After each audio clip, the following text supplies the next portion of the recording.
Hello mga Bex! Welcome again to my ulam serye. For today's ulam nga is magluluto tayo ng ginataang igat. Ayaw niyo ba? Ito nga at binigyan kami ng kapitbahay namin ng 2 pirasong igat. Naglagay nga lang ako ng asin at saka ng kape kasi nga lalamas-lamasin natin siya.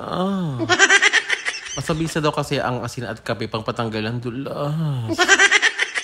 Nangawit na nga yung kamay ko kakahagod. Abang ko na lang kung hindi pa matanggal yung kanyang dulas. Bigla akong may na-miss tuloy. Tsareng.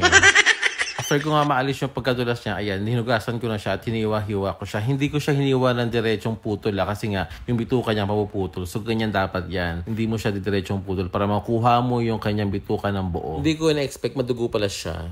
After ko nga malinis yung igat, ayan, nagisa na ako dito ng tanglad and then sinundan ko na ito ng luya, sibuyas at bawang. Hindi ko pala napakita sa inyo kung gaano nakalinis yung ating igat. Ito siya, o diba? Wala na yung kadugo-dugo mga bek. Sinanggal ko na talaga siya. Sobrang linis na yan. Promise. Tulad nga siya ng mga isda, medyo malangsa din siya. Kaya gigisahin natin siya ng maigi. Pagkasangkot siya ko ng maigi, ayan, nilagyan ko na siya ng paminta at suka. Nung naluto na nga yung suka, ayan, sinundan ko naman siya ng toyo. At syempre, kutob-kutob lang tayo mga beks kasi nga wala naman tayong panukat. Pagkahalo ko nga, inayaan ko na siyang kumulo hanggang 8 to 10 minutes. Kasi nga meron siyang katigasan.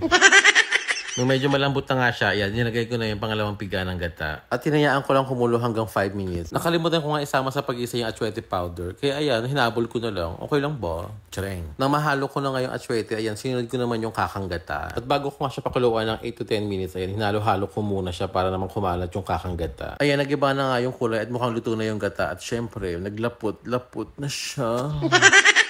At syempre, hindi mawawala ang siling haba dyan. At nagdagdag na rin pala ako ng asukal pang pabalance ng lasa. At syempre, naglagay na rin ako ng siling labuyo pang pagana. Sa totoo lang mga beks, hindi talaga ako kumakain ng igat. Pero dahil ako nga ang nagluto, mukhang mapapakain ako. Tsareng. Pero ang alam ko, mga boys talaga ang mahilig kumain ng igat. Ibang igat. Tsareng. Tara, kainin kita. Kain tayo.